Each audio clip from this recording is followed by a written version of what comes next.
이 시간 하나님의 말씀은 마태복음 15장 25절부터 28절까지입니다. 여자가 와서 예수께 절하며 이르되 주여 저를 도우소서. 대답하여 이르시되 자네의 떡을 취하여 개들에게 던짐이 마땅하지 아니하니라. 여자가 이르되 주여 옳소이다마는 개들도 제 주인의 상에서 떨어지는 부스러기를 먹나이다 하니, 이에 예수께서 대답하여 이르시되 여자여 내 믿음이 크도다. 내 소원대로 되리라 하시니 그때로부터 그의 딸이 나으니라. 아멘. 우리가 찬양 불렀듯이 풍랑 가운데서도 주님의 품에 안기면 우리에게는 솟구칠 용기도 있지만 또 올라갈 수 있는 힘도 공급받는 줄로 믿습니다. 오늘 이 예배 주님께서 예배하신 모든 은총과 평화가 모든 이들의 마음에 넉넉히 또 충만하게 부어지기를 소원합니다.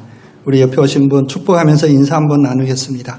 당신의 믿음대로 소원이 이루어지기를 축복합니다. 아멘. 믿음도 없고 소원도 없는 이는 한 명도 없는 줄 압니다. 오늘 이 성경 본문은 어떤 본문이냐면 예수님께서 예루살렘 성에서 엄청난 가르침을 줍니다.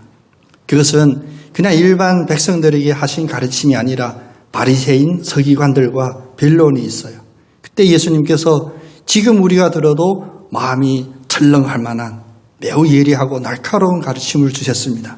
그것은 뭐냐면 더럽고 부정한 것에 대하여 가르치면서 입으로 들어가는 것이 더러운 것이 아니라 너희 입에서 나오는 것이 더러운 것이다. 이런 가르침을 주셨어요. 사람들은 마음의 찔림을 받으면 금방 회개하고 받아들이지를 않아요. 죄인된 인간들은 마음의 찔림 받으면 어떻게 합니까? 반발해요. 자기 합리화를 시키고 이유를 찾고 구실을 찾습니다. 그런데 성경 이야기는 그들에 대한 반응에 집중하지 않으시고 예수님이 그 예루살렘을 떠나서 오늘 두로와 시돈 지방으로 옮겨가셨더라라고 합니다. 시돈과 두로 지방은 이방 지역이에요. 이스라엘 민족이 살고 있는 지역이 아니라 이방인들이 살고 있는 그 지역에 갑니다. 근데 예수님이 가시는 곳마다는 사건이 있어요. 예수님이 가시는 곳마다 일어나는 모든 사건들은 다 영적인 사건들입니다. 그 땅에서 어떤 일이 일어났나? 예수님이 오셨다는 소문을 듣고 한 가나안 여인이 예수님 앞에 달려 나옵니다. 그리고 간절히 외칩니다.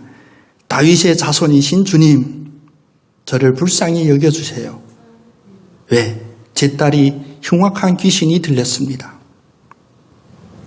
그런데 뜻밖의 예수님께서는 그의 이 애절한 부르짖음에 전혀 대답하지 않으십니다. 침묵하십니다.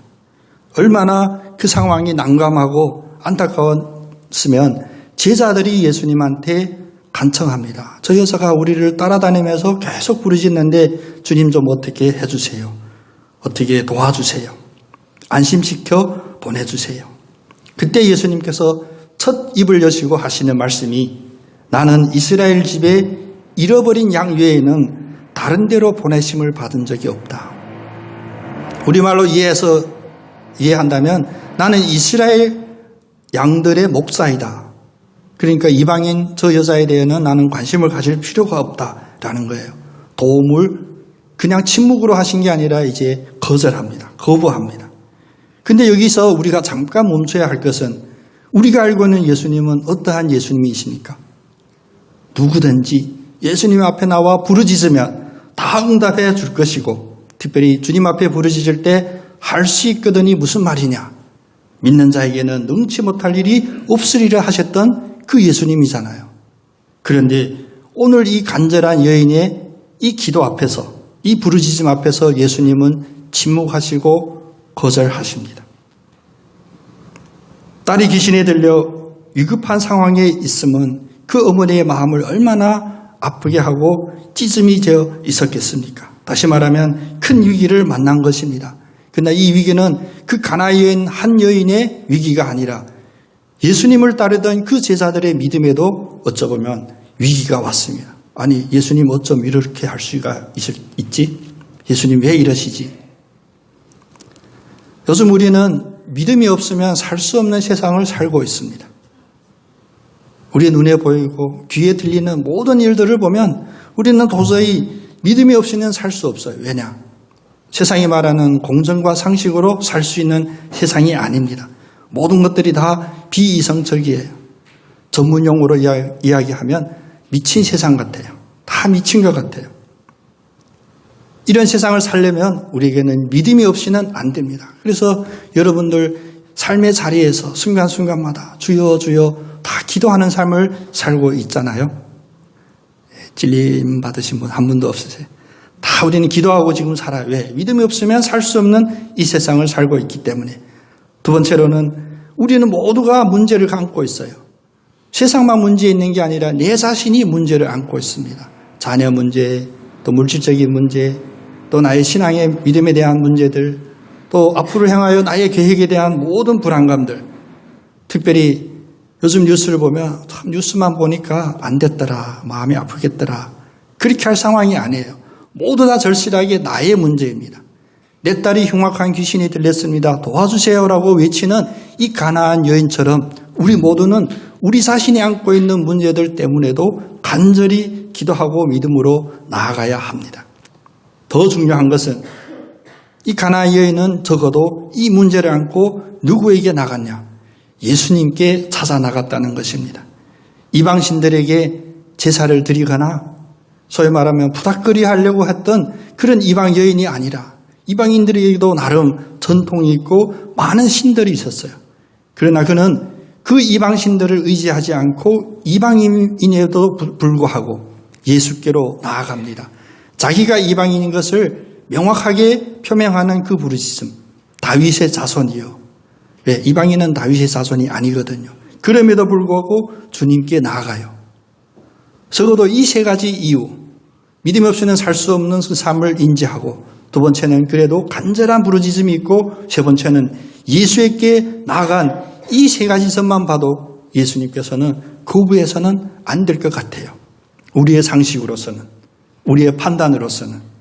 그럼에도 불구하고 예수님은 그나마 우리가 보기에 믿음이 좋은 이 여인의 그 반응에 침묵하시고 거부하십니다. 오늘 우리의 모습들은 어떻습니까? 여러분들도 다 나름 간절한 기도의 제목이 있어 기도할 때 주님이 순간순간 대답하시고 우리가 기도를 마치기 전에 역사하는 일들이 그리 많지 않다고 혹시 낙심하지 않으십니까? 주님이 침묵하시는 것 같고 도움을 주시는 것 같지 않고 그런 상황, 어찌 보면 가나안 여인이 지금 만난 그런 상황 속에서 이 이야기는 끝나지 않습니다. 이 여인은 그럼에도 불구하고 예수님께 무릎을 꿇고 간청합니다. 절을 하며 간청합니다. 주여 저를 도와주시옵소서. 그때 예수님께서는 처음 그 여인에게 말합니다. 그 여인과 나누는 첫 대화가 무엇이냐? 자네의 떡을 취하여 개들에게 던짐은 옳지 않다. 그 여인은 말합니다. 주님, 옳습니다. 그렇습니다. 그렇지만 그 개들도 주인의 상에서 떨어지는 부스러기를 얻어먹습니다. 그때 예수님께서 마무리하는 매우 관건적이고 어찌 보면 이 한마디가 전부인 말씀을 하십니다. 여자여, 내 믿음이 크도다. 네 소원대로 되리라. 바로 그 시각에 그의 딸이 나았습니다. 오늘 이 말씀을 우리 성경에서는 또 신학적으로는 큰 믿음에 대한 말씀이다라고 합니다. 큰 믿음. 우리 한번 같이 고백해 볼까요? 큰 믿음. 와, 믿음에도 큰 믿음이 있고 작은 믿음이 있구나. 왜? 이것을 신학적으로 정리한 것이 아닙니다. 주님 말씀 그대로 네 믿음이 크도다. 다시 말하면 큰 믿음에 대한 가르침입니다. 그러면 예수님께서 인정하시는 이런 큰 믿음은 어떤 믿음일까요?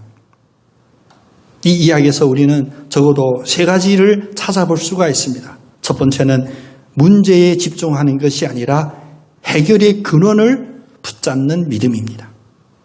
좀 길지만 같이 고백해 볼까요? 문제에 집중하지 않고 해결의 근원을 붙잡읍시다. 문제에 봉착하면 우리는 그 문제에 휘말리게 됩니다. 문제에 집중하게 돼요. 그 문제가 커 보이고 이 문제가 빨리 해결되기를 원하고 모든 게 다 그 문제에 있지만 이 문제를 해결할 길이나 이 문제를 해결할 방법에 있어서 우리의 선택이 더 우선이 되고 더 중요함을 우리는 깨달아야 됩니다.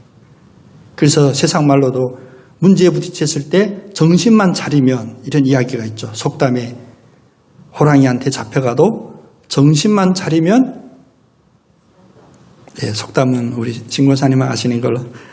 정신을 차리라는 무엇이냐? 문제에 휘말리지 말고 문제에 집중하는 것이 아니라 이 문제를 해결할 수 있는 그 근원, 그 해결 방법에 우리는 집중해야 됩니다. 예수님의 가르침 중에 또 다른 가르침이 보면, 예를 들면 마가복음 5장에 나오는 12해 동안 혈루병을 앓았던 그 여인의 이야기가 나오죠. 그런데 오늘 이 가나안 여인의 이야기와 달리 그 12년째 혈루병을 앓는 여인의 이야기에서는 그 여인이 했던 또 다른 상황들이 부가적으로 설명이 됩니다. 그 뭐냐면 많은 의사들에게 괴로움을 받고 가진 것도 다 허비하였으되 아무 효험이 없고 도리어 더 중하였던 차에라는 배경 설명이 나옵니다. 다시 말하면 그 여인은 자기 인간적으로 할 수 있는 모든 노력을 다 했어요. 모든 물질을 다 허비했습니다. 그런데 문제가 해결되기는커녕 오히려 더 심해진 그 찰나에 그 여인은 예수님 앞에 나왔다라는 배경입니다. 그런데 오늘 이 이야기의 가나안 여인은 이런 배경에 대한 설명이 없습니다. 그는 예수님이 오신다는 그 이야기에 즉각적으로 반응하고 주님 앞에 나왔습니다. 무엇을 볼 수 있냐? 이 여인은 문제의 해결이 예수 그리스도에게 있음을 분명히 알고 나옵니다. 다른 병도 아니고 육신적인 병이 아니라 딸이 흉악한 귀신에 들렸다. 이러면 세상의 모든 일들은 민족을 떠나 시대를 떠나 무엇을 하냐? 다 영적인 문제인 걸 압니다. 귀신이 들렸으면 무엇 합니까? 끔찍한 상황이지만 가정해 본다면 우리가 예수를 알지 못하고 예수가 없다면 딸이 귀신에 들렸다면 무엇을 할까요? 부닥거려하고 자기가 지금까지 의지했던 우상 숭배하게 되고 또 하나는 뭡니까? 그나마 제일 간절한 것은 조상을 붙잡고 난리합니다. 그런데 이 이방 여인은 문제의 해결의 근원이 예수께 있음을 알았습니다. 이것은 누가 알려주냐? 주일학교에서 알려준 것도 아니고요. 길거리에서 전도받아서 알려준 것도 아니고 문제 해결의 근원이 예수님께 있으면 성령의 감동으로 주님께서 역사하는 줄 믿으시기 바랍니다. 문제가 간절하고 내 마음의 소원이 간절하고 그러면 하늘도 감동시킨다고요? 아닙니다. 하늘이 우리의 마음속에 이 마음을 부어주십니다.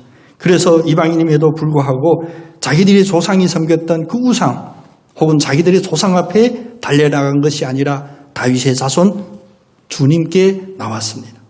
사실 이게 그렇게 쉬운 일이 아닙니다. 상황이 절실하면 우리도 그렇게 할 수 있다고요? 아닙니다.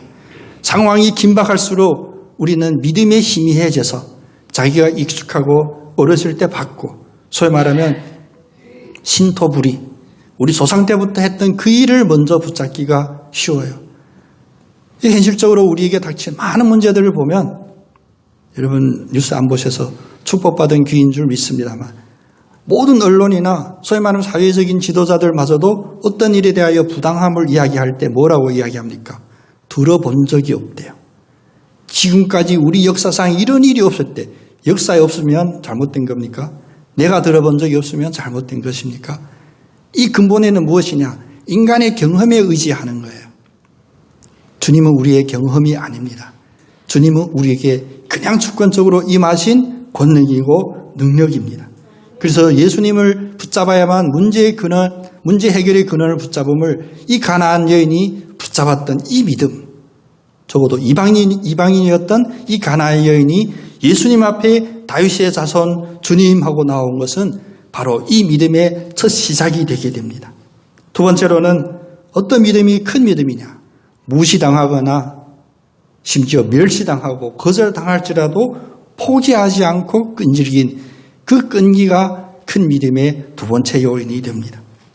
다윗의 자손 예수여, 우리도 요즘 부르기 어려운 신앙 고백이죠. 다윗의 자손 주여. 베드로의 믿음의 고백과 같은 고백. 엄청난 고백을 했음에도 불구하고 예수님의 반응은 첫 번째, 침묵하시고 무시합니다. 끈질기게 닿았을 때 말합니다. 너는 이스라엘의 양이 아니야. 나는 이스라엘 양의 목자야. 명분 있게 거부하죠. 이쯤 하면 우리는 아마 포기해야 될 거예요. 그래, 맞다. 우리 조상이 아니지. 나는 이 부류가 아니지. 심지어 뭐라고 합니까? 다시 한번 주여 도와주세요 할 때는 우리가 요즘 들어도 기분 나쁠 만큼 개에 비유합니다. 자네의 떡을 개에게 주는 게 마땅하겠냐? 할 말이 없습니다. 이쯤 하면 우리는 포기하게 되죠.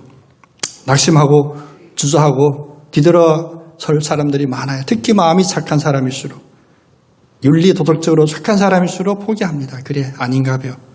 그런데 마음이 착하지도 않고 선하지도 않으면 어떻게 합니까? 반발해요. 첫 번째 반은 삐지는 거. 삐친다고 하나 삐진다고 하나. 아이가 인상만 봐도 얼굴 봐도 딱 삐졌어요. 두 번째는 그냥 삐지고 끝나는 게 아닙니다. 이제 공격합니다. 적대자가 됩니다. 오히려 앞장서서 반대하고 핍박하고. 왜? 그리고 자기 명분이 있어요. 내가 기도해봐서 아는데, 내가 교회 신앙생활해서 아는데 사랑도 없고 나를 반기지도 않고 내가 기도해도 응답도 안 하고 심지어 나를 개라고 했다. 그러면 명분이 서죠. 핍박하고 반대할 만한 명분이. 그럼에도 불구하고 이 가난한 여인은 포기하지 않았습니다. 계속 매달립니다. 주님 한마디 한마디 할 때 이 여인을 보면 꼬박꼬박 대답합니다. 그렇죠. 주님과 일문일답인데 이 여인의 대답 속에는 절대로 삐지거나 분노하거나 화나거나 해명하거나 변명하는 것이 아닙니다. 뭐라고 합니까? 주여 올소이다. 우리 한번 같이 고백하겠습니다. 주여 올소이다. 주님 맞습니다. 주님이 주님이십니다. 이것이 바로 큰 믿음의 세 번째, 어찌 보면 관건적인 포인트가 됩니다. 주님이 옳습니다라는 이 믿음입니다. 우리는 믿음을 생각할 때 흔히 주님의 이런 말씀들을 많이 기억하고 생각하죠. 특별히 기도에 대해서는 누가복음 11장에 밤중에 옆집에 손님이 와서 떡 세 덩어리를 구하러 갔던 비유가 나오죠. 예수님의 이야기 중에. 그때 그 옆집 아저씨가 뭐라고 대답합니까? 이제 문도 이제 닫았고 등불도 껐고 나는 이제 아이들과 함께 이제 침대에 누운 상황이라 일어날 수가 없어. 그러할지라도 예수님은 뭐라고 하시냐? 기도를 가르치실 때 그래도 구하라. 구하면 너에게 주실 것이요. 찾으라. 그러면 찾아낼 것이요. 닫힌 그 문을 두드리라. 그러면 열릴 것이라. 왜? 너희 중에 아버지가 된 자로서 누가 아들이 생선을 달라고 하는데 생선 대신에 뱀을 주며 알을 달라고 하는데 그 대신 전갈을 주겠느냐?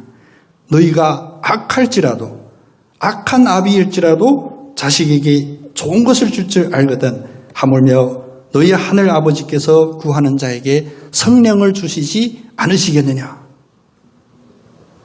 제가 오늘 설교 성공한 줄로 믿습니다. 원래 이 정도 길게 주님의 말씀을 푸면 아멘 할렐루야 하셔야 되는데 제가 성공했어요. 오늘 이걸 완전히 정확하게 깨뜨려야 우리 믿음이 큰 믿음이 될 줄로 믿습니다. 그냥 구하면 두드리면 끈질기면 우리는 이거를 많이 붙잡았죠. 또 다른 하나 예에서 누가복음 18장에 보면 예수님께서 항상 기도하되 낙심하지 말라는 가르침을 주실 때 역시 비유로 말씀하십니다. 뭐라고 하냐? 불의한 재판장이 그 여인이 끈질기게 괴롭힘으로 기도하니까 응답해 주지 않았냐 하시면서 하나님께서 그 밤낮 부르짖는 택하신 자들의 원한을 풀어주시지 아니하시겠느냐? 그들에게 오래 참으시겠느냐? 내가 너희에게 이르노니 속히 그 원한을 풀어주시리라.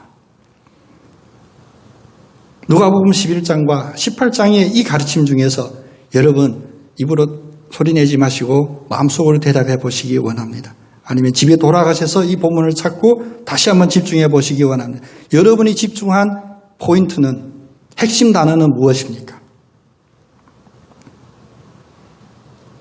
아마 끈질기게 구하라 그러면 구할 것이요의 밑줄이 그어질 거예요. 18장에 보면 그 원한을 속히 풀어주리라 속히의 포인트가 있을 것입니다.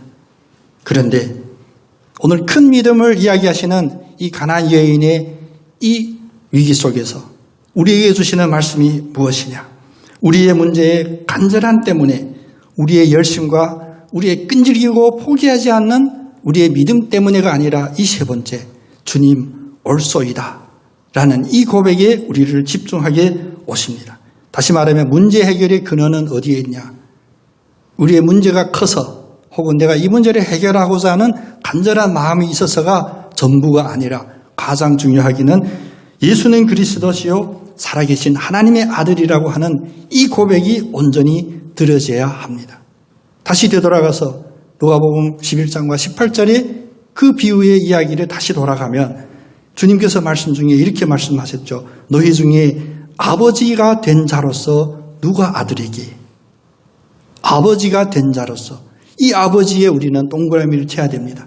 또 하나님께서 그 밤낮 부르시는 택하신 자들의 원한을 풀어주시지 아니하시겠느냐. 택하신 자. 하나님이 택하였으니 택하신 자로 부름을 받는 그 대상에 우리는 밑줄을 그어야 됩니다. 하나님이 나의 아버지가 되시고 예수님의 나의 그리스도가 되는 것이 우선이고 믿음의 전부입니다. 가나안 여인들이 대답합니다. 주여 올소이다. 자기가 의지했던 모든 것을 버리고 온전히 주님의 주권을 인정한 믿음의 고백입니다. 우리는 열심도 있습니다. 또 기도해야 될 간절한 기도의 제목도 있습니다. 그리고 우리 대한민국 국민의 근성인 포기하지를 않아요. 거절해도 무시해도 멸시해도 내가 인정한 것은 끝까지 붙잡는 이런 열정과 끈기가 있는데 왜 우리의 삶 속에서 늘 문제에 부딪히고 많은 문제들이 잘 해결되지 않을까? 왜 나는 기도하는데 기도 응답이 되지 않을까? 그래서 우리는 여러 가지 방법들을 찾았었습니다. 주님께 구체적으로 기도해라. 주님 몰라서 구체적으로 해야 됩니까? 혹시라도 주님 모르실까 봐 구체적으로 알려드려야 됩니까?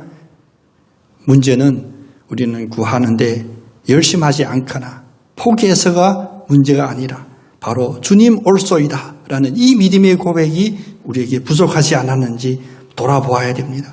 이 여인은 고백합니다. 주님 올소이다. 그렇지만 제가 개가 맞습니다. 그렇지만 개도 주인의 상에서 떨어지는 부스러기를 먹습니다. 그러니 저는 그 부스러기라도 주님께로부터 받기를 원합니다. 여러분 이런 기도 드려보신 지 오래됐죠. 심지어 한 번도 이런 기도 드려본 적이 없죠. 더럽고 치사해서 이 정도면 나 기도 안 할 거야. 내 힘으로 한번 해볼 거야. 죽으면 죽으리라. 신에게는 아직도 12척의 배가 있습니다. 오늘 이런 우리의 습관적인 소위 말하는 믿음의 행태들이 다 깨지기를 원합니다. 주여 옳습니다. 저는 개입니다. 개라도 주인의 상에 떨어지는 그 부스러기를 원합니다.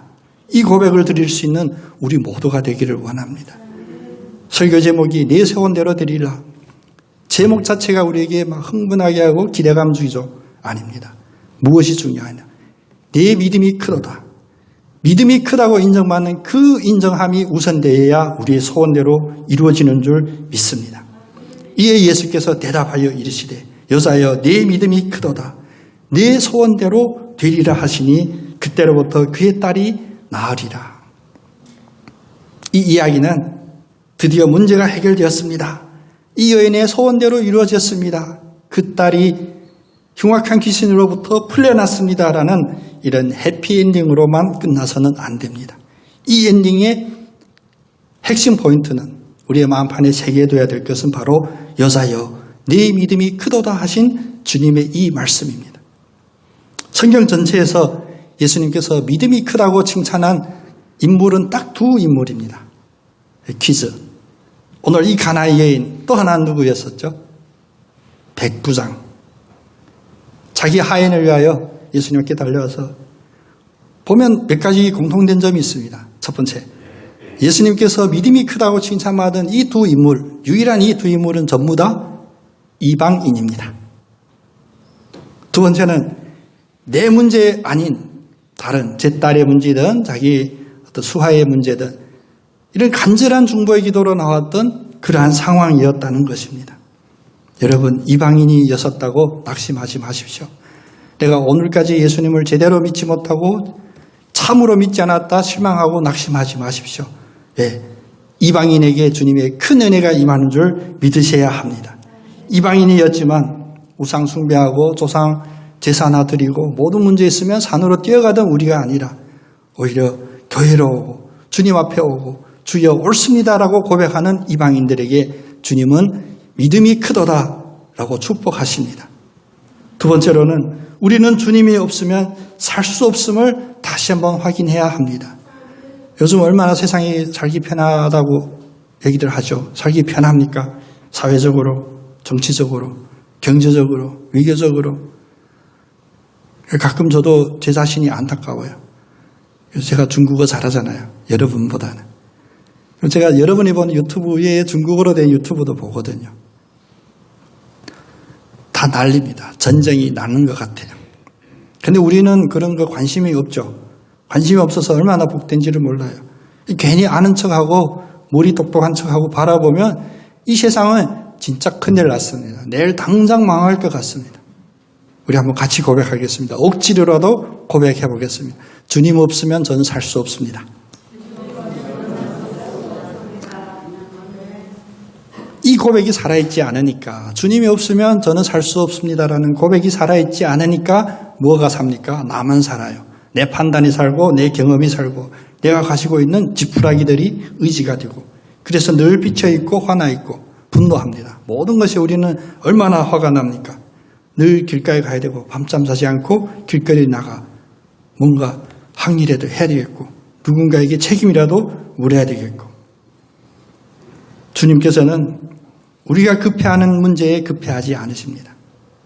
우리가 아무리 절실한 문제, 큰일 났습니다라는 문제라 할지라도 주님께서 급해하시는 것은 그 문제에 급해하는 우리들이 불쌍해서가 아닙니다.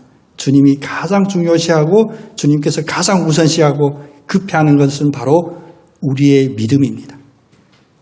우리의 믿음이 큰 믿음이 되기를 간절히 원합니다. 또 주님께서는 우리의 소원을 이루어 주시는데 주님의 모든 것이 집중되어 있는 것이 아닙니다. 우리의 간절한 소원이라 할지라도 주님 들어주지 않는 소원이 있습니다. 우리의 간절한 소원이라 할지라도 주님 미루시는 소원이 있습니다. 우리가 한시가 급합니다라고 외칠지라도 주님은 뒤로 미루시고 다시 한번 우리에게 이야기합니다. 나는 그 일 때문에 부름받은 목자가 아니다 라고 할 수도 있습니다. 주님께서는 오로지 우리의 큰 믿음을 원하시고 우리가 큰 믿음을 가지고 깨닫고, 그렇습니다, 모든 것은 주님이 맞습니다. 제 생각이 잘못됐습니다. 주님이 하시는 것이 맞습니다. 주님 해야만 됩니다라는 그 믿음의 고백만을 기뻐 받으시고 또 그 고백이 있기를 기다리시는 주님인 줄 믿으시기 바랍니다.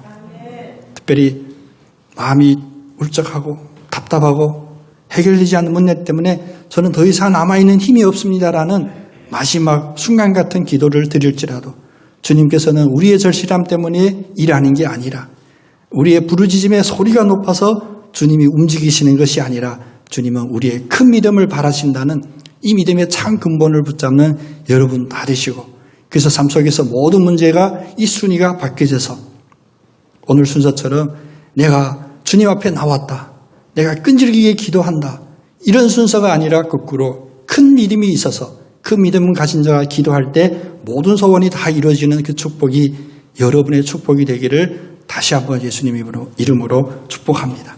그런 복된 성도 다 되시기를 원합니다.